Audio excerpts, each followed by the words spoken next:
A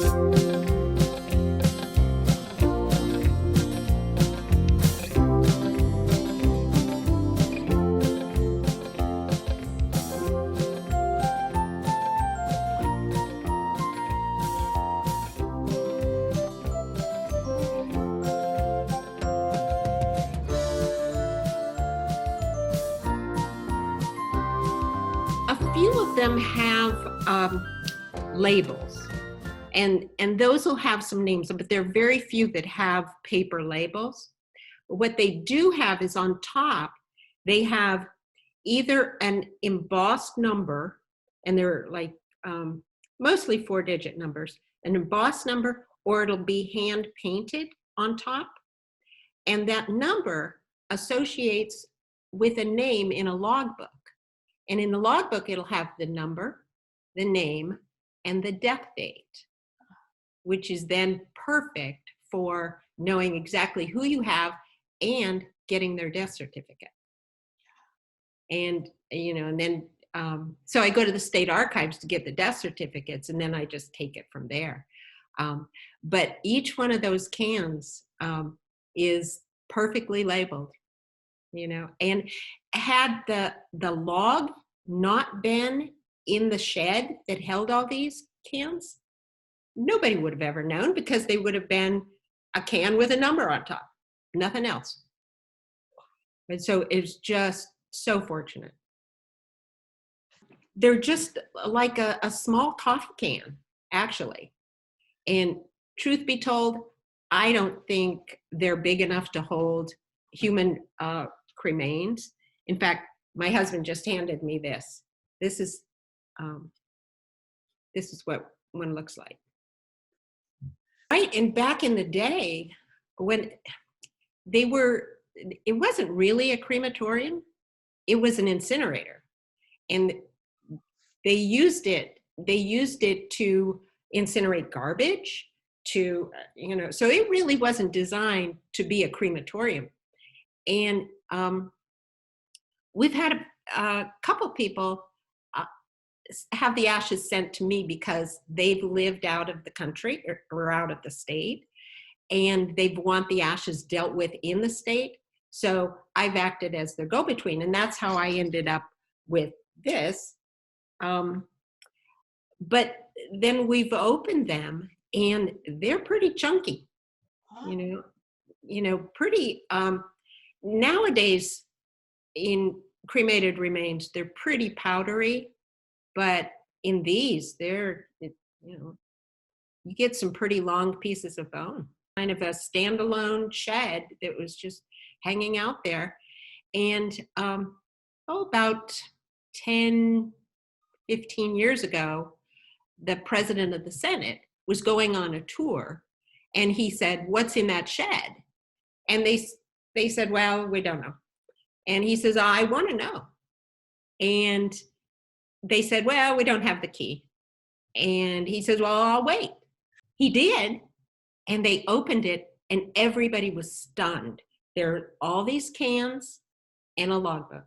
He's pretty amazing, and he just took this and ran with it. Wow. And they give this, kind of unveiling, this discovery, credit for them building 2 new facilities. Oregon State Hospital has a website, and they tell people how they can retrieve ashes, and they list everybody's name.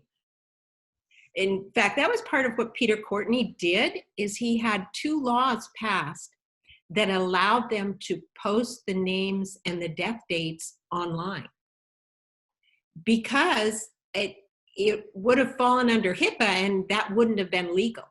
But he felt that it was really important to let people know that these ashes were here. And so that's when I ran across this list, this wonderful searchable list of all the people whose ashes weren't claimed.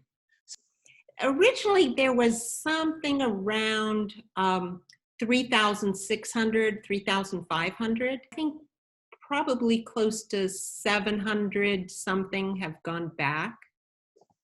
So was about 20% have gone back.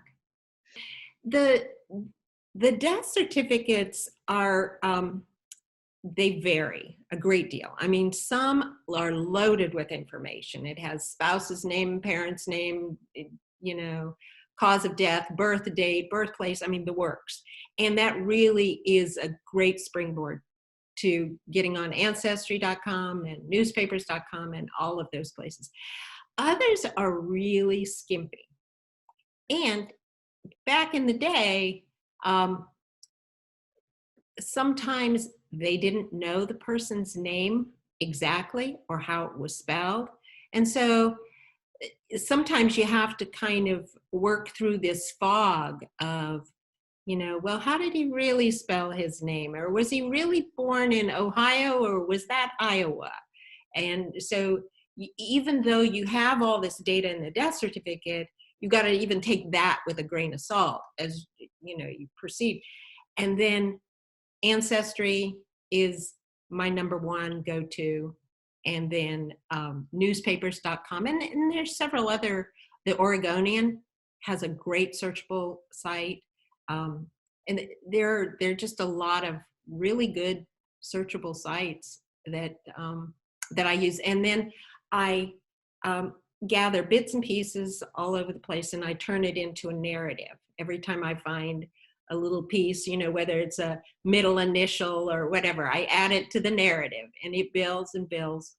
And then I post it on Find a Grave, and I post the death certificate with it. And from there, I can generally find living relatives. And, you know, I find their grandparents in the 1940 census. Oh, what's just happening just now is the postal carrier is delivering some ashes. This man that I had contacted, I think he lives in North Carolina. He didn't want to have the ashes sent there because this particular man was never in North Carolina. And so he said, you know, could I scatter the ashes in Oregon, because that would be more meaningful. And so they're being delivered right now as we speak. So, and I've asked my husband, make sure you get a picture of the mail carrier with the ashes. So anyway, I only work on one at a time. I need to focus, and I go through it. And you know, some of them are so fast. I hit a wall so quick, 30 minutes. I know I'm not going to go anywhere with it. And a long one would be a day. You know, put in, 8, 12 hours, and I'll be done with it, and then move on to the next one. Yeah, I just put it in a word processing program, and then I do screenshots of the different news articles that I find, because I like to refer back to them if I missed a detail or something. And a lot of times the living relatives will say, hey, where did you find that thing about, you know, he was arrested for whatever, you know, and so then I'll have that available, and I can just send them an attachment and say, here it is, you know, found it in the, you know, in the Oregonian or whatever. But the ones that give me, that I enjoy the most, that are challenging like that, are the women who married 5 times. You know, and the name change, and then name change, and then name change. And, you know, and just to be able to find the marriage, the divorce, and then track her, because, you know, she may have had her last married name on her death certificate, and I might be lucky enough to find her maiden name, but I've got to find her a whole bunch of times in between. And so those are very satisfying in the end, but very frustrating while I'm in the middle of it. There's just so many of them. There are a lot that went to the penitentiary. I think I really have enjoyed researching some of the suffragettes that were institutionalized. They are fascinating. It just very exciting. I just feel so proud of them. And there are a couple of them. And interestingly enough, the suffragettes that I researched anyway tended to be anti-capital punishment.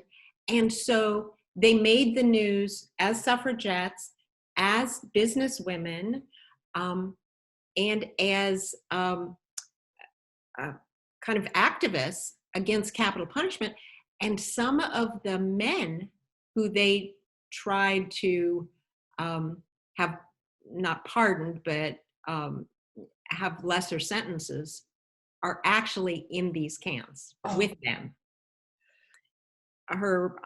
I think it was probably her great-granddaughter.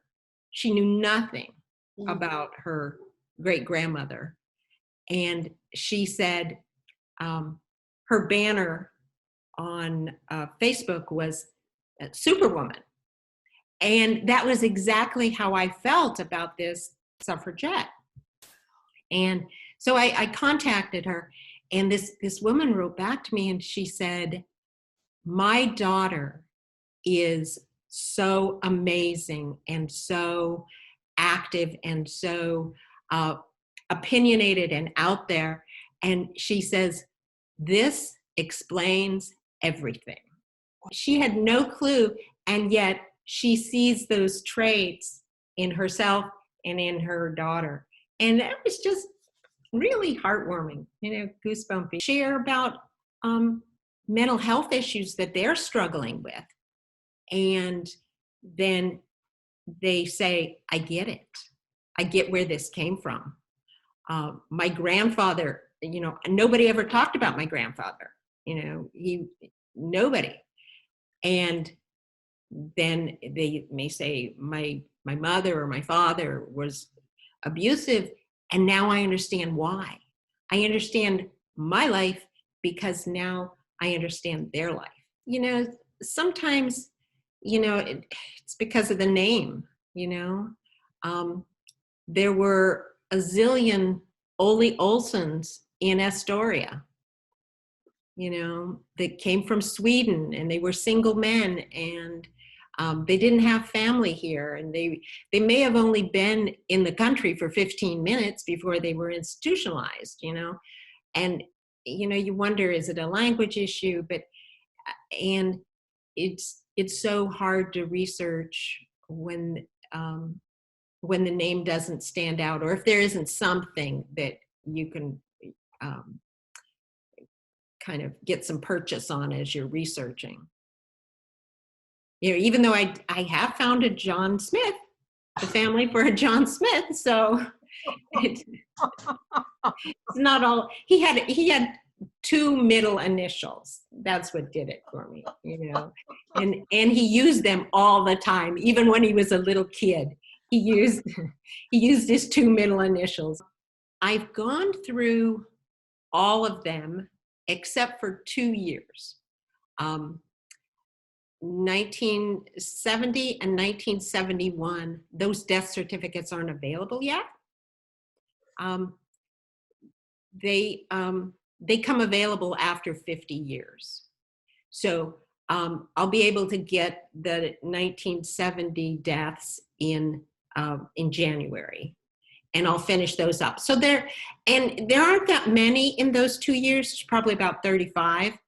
And so basically I've gone through all of them except for that. But what I'm doing is I'm looping back around, and I'm re-researching those that I researched in 2013 and 2014. And I'm finding a good number of living relatives that I never found before because I wasn't very good. You know, and the internet. There's so much there that wasn't there before, and so I'm looping back around. I post everyone that I research. I post to Find a Grave. You know, even if it's very skimpy and I'm just relaying what I see in the death certificate, or you know, if that's all I have, that's what I put in there. I tell you, I was kind of surprised when that it was important to people. You know, I did it because I just loved genealogy and got bored with my family, and I thought this seemed like a good way to honor these people. And then I realized that I could find living relatives, but I was a little bit nervous about reaching out. And I thought they might find it intrusive or, you know, just maybe not believable. And it hasn't been that way at all, even though most of them will say, after they get comfortable, they'll say, you know, when I first saw this, I thought it was a scam. You know, they get this letter, you know, and it's a cover letter. It's got a biography, it's got a death certificate, and then it's got an application where they can apply. So they get this packet in the mail, and you know, they look at it, and sometimes I'll even hear people say, I had one person say, we were all sitting around Thanksgiving, and my uncle started telling me, started talking in general about this letter they had gotten. And they were all kind of questioning, well, what was this really about? Was this all true? Did that really happen to Grandma? And, you know, and the niece there says, well, I'm handy with the internet, I'll look into it. And she just rolled up her sleeve and went with it, you know. But so, you know, there's family business happening in the background where, you know, they're contacting the cousins or contacting their brother and sisters, and they're checking this all out. When Oregon State Hospital built this memorial, they had to hold out some of the ashes and not put it in the memorial because they thought that they may be Native American. And there's a Repatriation Act. So their intention was to research those very specifically and either find tribe or find family. And several of those came from Klamath Falls, the Medford, Southern Oregon, Grants Pass area. Had quite a few of those. And so then after a while, they didn't get around to researching them. And so they gave me a call and they said, would you do this? Folks weren't on the list.